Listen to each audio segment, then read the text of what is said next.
Halo semuanya, assalamualaikum warahmatullahi wabarakatuh. Bertemu lagi dengan saya di sini Satrio Homsin dan ini adalah Sachi TV. Di channel ini biasanya saya akan membahas seputar teori-teori konspirasi, true crime, kejadian-kejadian yang sedang viral dan sesekali misteri. Demikian juga dengan hari ini saya akan menceritakan sebuah kisah horor yang diceritakan berdasarkan pengalaman nyata, pengalaman pribadi teman saya sendiri yang saya akan samarkan namanya jadi Melati ya di sini. Kemudian nama kotanya juga saya samarkan menjadi kota A gitu aja karena aku nggak mungkin, karena ini menyangkut bisnis yang sedang dia rintis di sebuah kota A ini. Jadi si Melati ini memiliki bisnis rumah makan yang baru saja dirintis kurang lebihnya setahun yang lalu. Nah sebelumnya si Melati ini, teman aku ini punya bisnis di bidang yang lain, yaitu bidang pengadaan barang kayak di hotel-hotel, kemudian ngebangun sekolahan kayak gitu-gitulah ya di kota A ini. Tapi karena satu dan lain hal, akhirnya bisnisnya yang pertama itu terpaksa ditutup. Dia nelpon aku, dia minta pendapat, aku harus ngapain nih, aku harus bertahan hidup. Akhirnya aku kasih dia pilihan untuk membuka sebuah bisnis restoran. Ya, bisnis restoran. Kenapa aku menyarankan dia untuk bisnis rumah makan? Karena memang di lidah aku masakannya dia tuh enak-enak banget. Dan kayaknya untuk di kawasan Sumatera dan restoran yang dia buka itu adalah restoran masakan khusus Jawa Timur tuh kayaknya kan seru kan. Dan memang terbukti restorannya di bulan-bulan pertama itu langsung boom, langsung rame dengan segala promosi dan juga makanan dia, menu-menunya yang bervariasi setiap hari ganti. Ada jajanan Jawa Timuran, ada makanan-makanan Jawa Timuran kayak rawon segala macam, bebek sambal ijo kayak gitulah ya, jadi promosi deh ini kan ya.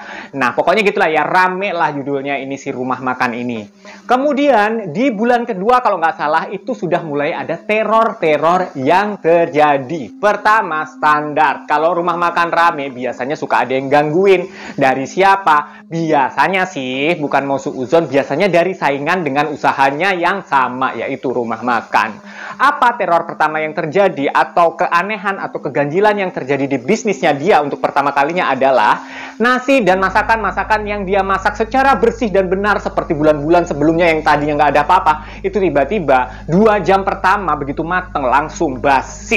Nah di situ dia udah curiga, kenapa dalam sehari basi, oke lah 2 hari basi, mungkin dia mikir oh mungkin aku nyucinya kurang bersih, mungkin aku masaknya kurang bener, basi. Tapi ternyata setelah 3 hari, enggak, aku udah bener, aku udah perbaiki semuanya, tapi tetap basi, ini pasti enggak bener nih, gitu kan.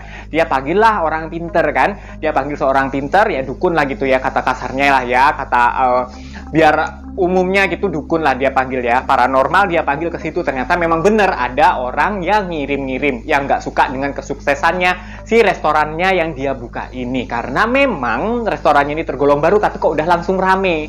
Dan sebenarnya bisnis yang pertamanya itu pun itu tutup juga karena dibikin-bikin orang kayak gini. Tetapi ya dia karena ada saran dari seorang paranormalnya ini, dia bilang tutup aja bisnis yang lama supaya jin-jin yang dikirim itu pulang, karena kan udah misinya udah berhasil gitu katanya kan, buka aja bisnis yang lain nanti akan beda urusan. Tapi ternyata masih berlanjut teror-teror ini. Kemudian teror berikutnya adalah kalau saat buka itu kan dari jam 9 pagi sampai jam 9 malam kan. Nah setelah jam 9 malam itu kan tutup. Karyawan yang rumahnya di kota A pulang ke rumahnya masing-masing, tapi karyawan yang berasal dari luar kota itu kan dia tinggalnya di situ, karena ini memang rumah makannya kan ruko 3 lantai. Jadi lantai pertama dia pakai untuk restoran, kemudian lantai kedua dipakai untuk kamar-kamar, untuk kamar karyawan yang nginep di situ, kemudian lantai ketiga untuk barang-barang gudang dan bahan-bahan makanan yang mau diolah, yang mau dijual besok di restorannya di lantai 1 gitu ya. Paham ya, bisa ngebayangin ya 3 lantai gitu kan ya. Nah pas jam 12 malam, itu tengah malam, itu suka ada orang yang teriak-teriak dari bawah, suka pesen makanan gitu loh. Jadi kayak, mbak mau pesen dong rawonnya, mbak mau pesen dong ininya gitu. Nah, karena nalurinya si mbak-mbak ini kan kalau siang suka melayani tamu dan memang diharuskan melayani tamu. Dia itu langsung bergegas, langsung bangun dari tempat tidur, langsung dia mau turun, dilihat aja mau pesen apa, mau pesen apa. Tapi pas dia itu udah mulai turun tuh, dari lantai 2 ke lantai 1, mulai tangga, ya lewat tangga itu kan dia mulai mikir, loh, ini kan jam 12 malam, siapa ini, depot aja udah tutup kok tiba-tiba ada orang mau pesen makanan gitu loh. Dah dia tuh masuk lewat mana? Kalaupun memang itu benar manusia ya, masuk lewat mana? Kan depotnya udah dikunci semuanya keliling kan? Udah dikunci keliling, kemudian juga pintunya juga cuman ada dua pintu di depan, nggak ada pintu lewat belakang tuh, dan nggak mungkin orang itu si mbak-mbak ini kan ada 4 orang yang nginep di situ, di dalam situ tuh nggak mungkin dia itu lupa untuk kunci, karena memang udah dicek berulang-ulang memang udah dikunci. Akhirnya dia memutuskan dari tangga, dia pikirkan pelan-pelan gitu. Loh, siapa ini ya yang pesen, kok tengah-tengah malam ada yang pesen. Akhirnya dia memutuskan untuk balik lagi ke kamar. Dia takut kan, minta temenin sama si mbak-mbak yang di atas, temannya dia gitu kan. Nah, waktu dia naik ke atas itu, dia melihat sekelebatan bayangan hitam mengelebat dari belakangnya dia. Di belakangnya dia set gitu. Dan itu memang kayak kan, kalau kita naik ke tangga gitu kan, bagian belakangnya itu kan yang bagian bawah kan, lantai 1 itu kan. Nah, disitulah dia mengelebat gitu kan. Pas dia lihat, tengok ke belakang, nggak ada siapa-siapa. Nanti pas dia udah balik ke kamar, itu gantilah suaranya, itu bukan suara pesen lagi, tapi suara ketawa. Kayak dia tuh seolah-olah si hantu ini kayak berhasil ngerjain si mbak-mbak ini. Dan ini berlangsung nggak cuma sekali, 2 kali, 3 kali, hampir setiap malam. Jadi dan mbaknya yang dikerjain itu nggak cuma 1, digilir. Hari ini mbak A, hari besok mbak B, hari besoknya mbak C, besoknya mbak D, kayak gitu. Digilir aja. Jadi semua orang tuh pada denger itu gangguan itu. Dan juga seringkali di hari-hari tertentu, tapi ya nggak tiap hari kalau yang ini ya. Mereka itu seringkali kalau menjelang subuh itu, kalau jam 3 subuh gitu ya, jam 3 malam ya, jam 3 subuh lah ya, itu kan hitungannya udah pagi ya. Itu mereka mendengar seperti ada orang nyapu di depan kamar mereka yang tempat mereka tidur itu. Dan setelah diintip nggak ada siapa-siapa. Nah, setelah ditanyakan ke orang pintar, ternyata itu bukan orang nyapu, tapi itu adalah suara rambut kuntilanak yang sangat panjang sampai ke lantai. Nah, itu suaranya tuh kayak orang nyapu, seret, seret, seret. Ih, serem nggak tuh kalian tuh? Nah, kemudian temenku dengan inisiatifnya dia mengadakan selamatan, dia baca doa bersama di rumah makannya yang dia buka itu, kemudian dia bikin nasi kuning, dia bagikan ke tetangga-tetangga berapa rumah kanan, berapa rumah kiri, depan, belakang, kayak gitulah ya. Walaupun belakang nggak ada rumah sih, belakang tuh cuman kebun-kebunnya dia aja gitu kan. Dengan harapan gangguan-gangguan itu berhenti dan semua usahanya lari selancar gitulah ya. Tapi enggak, ternyata memang usahanya tetap aja ada gangguan-gangguan. Dan setelah ditanyakan ke Pak Ustadz lagi, ternyata yang terjadi adalah ada seseorang yang memang nggak suka sama bisnisnya dia, tetapi bukan dari saingan bisnis yang sesama rumah makan. Jadi ceritanya, di usaha sebelumnya dia itu pernah memecat seorang karyawannya itu secara kurang terhormat. Nah, dia inilah yang dendam sama si melati ini. Akhirnya usaha yang pertamanya dibikin hancur dengan dibikin sepi dan segala macam, karena memang nggak wajar ya, cuman usahanya dia yang sepi tapi yang lain rame gitu. Secara harga juga sebenarnya mereka bersaing, dan secara kualitas ini melati ini lebih bagus sebenarnya, karena memang sebelumnya dia tuh yang paling besar gitu loh di kota A ini kan. Kemudian tutup, dia buka lagi rumah makan, dan di situ pun ternyata si karyawan ini masih menyimpan dendam. Itulah makanya hati-hati ya kalau kita ngomong sama orang, kita bertindak apa, walaupun orangnya sesalah-salah apa, kita harus tetap jaga sikap, jaga omongan supaya orang nggak sampai sakit hati. Karena dalamnya hati orang kan nggak ada yang tahu kan. Nah, terus kemudian lanjut lagi ke rumah makan dia tetap diganggu, tetap diteror dengan dikirim-kirim jin. Dan konon katanya, kalau dilihat dari mata batinnya si Pak Ustadz ini yang bisa ngelihat barang gaib gitulah ya kan, dia memang khusus untuk menangani, kayak spesialisasinya tuh menangani kayak santet-santet gitu kan ya, penyembuhan gitulah, pengobatan gitu kan. Dia itu bisa melihat jin yang dikirim itu wujudnya adalah pocong, dan pocong ini berwarna merah. Loh, kok bisa merah?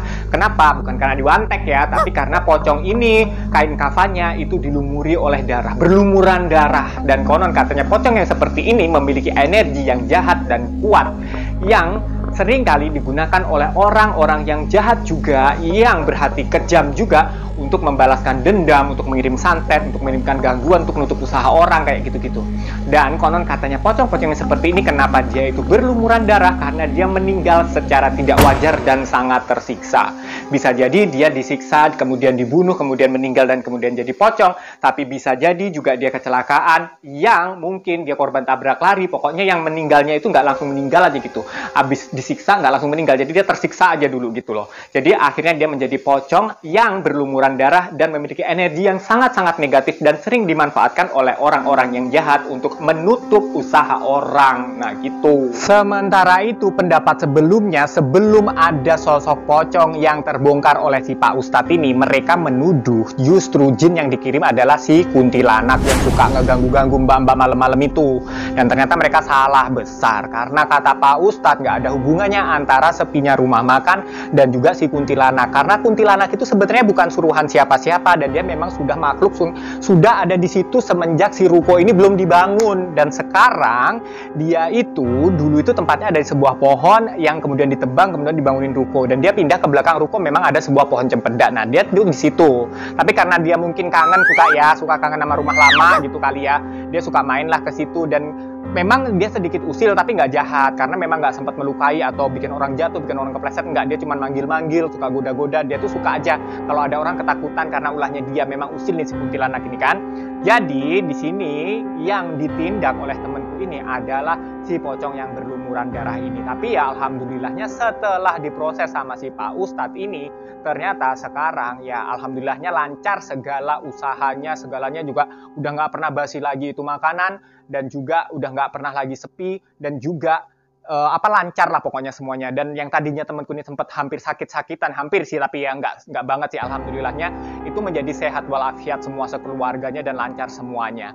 Dan konon katanya kalau memang pengerjaannya itu mengirimkan pocong yang berlumuran darah ini, konon katanya tuh nggak main-main pengerjaannya guys. Jadi si pelaku ini, si penyantet ini biasanya menyiramkan air bekas mandi mayatnya si korban yang mati teraniaya yang kemudian jadi pocong itu, sehingga mungkin masih ada darah-darahnya gitulah ya di air bekas mandinya itu, disiramkan di depan pintu rumah makannya itu, sehingga si pocongnya datang dan mengganggu di situ. Konon katanya begitu, tapi memang diiyakan sih karena dari rekaman sebuah CCTV-nya, dia kan ada pasang CCTV yang menghadap ke jalan gitu ya. Dari rekaman itu mereka semuanya nih ya, temen aku si Melati, kemudian suaminya Melati, kemudian semua karyawannya itu dikumpulin ngelihat rekaman CCTV, karena memang berdasarkan laporan seorang mbak-mbak yang kerja sama si temen aku si Melati ini, itu memang sempat ada orang yang mencurigakan malam-malam berkeliaran atau mondar-mandir di depan parkiran gitu loh. Ternyata memang sosok tersebut adalah ya, walaupun dia itu pakai jubah gitu ya, maksudnya pakai gamis sama pakai jilbab, memang sengaja untuk menutupi mukanya, nggak tahu sih aslinya pakai jilbab apa enggak. Jadi dia itu sengaja kayak menyiramkan sesuatu, dan yang disiramkan inilah yang diduga adalah air bekas mandi mayat si orang yang tersiksa ini meninggal. Kasian ya, udah meninggal aja masih dimanfaatkan orang kayak gini.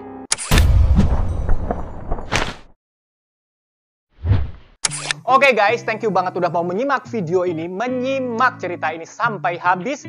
Dan thank you banget udah mau klik video ini. Buat kalian yang baru saja bergabung, saya ucapkan selamat datang. Jangan lupa like-nya dan ramaikan kolom komentarnya supaya algoritmanya bagus, sehingga banyak orang-orang yang oleh YouTube akan direkomendasikan atas video ini, sehingga lebih banyak lagi yang nonton, lebih seru, dan di sini kita lebih rame lagi.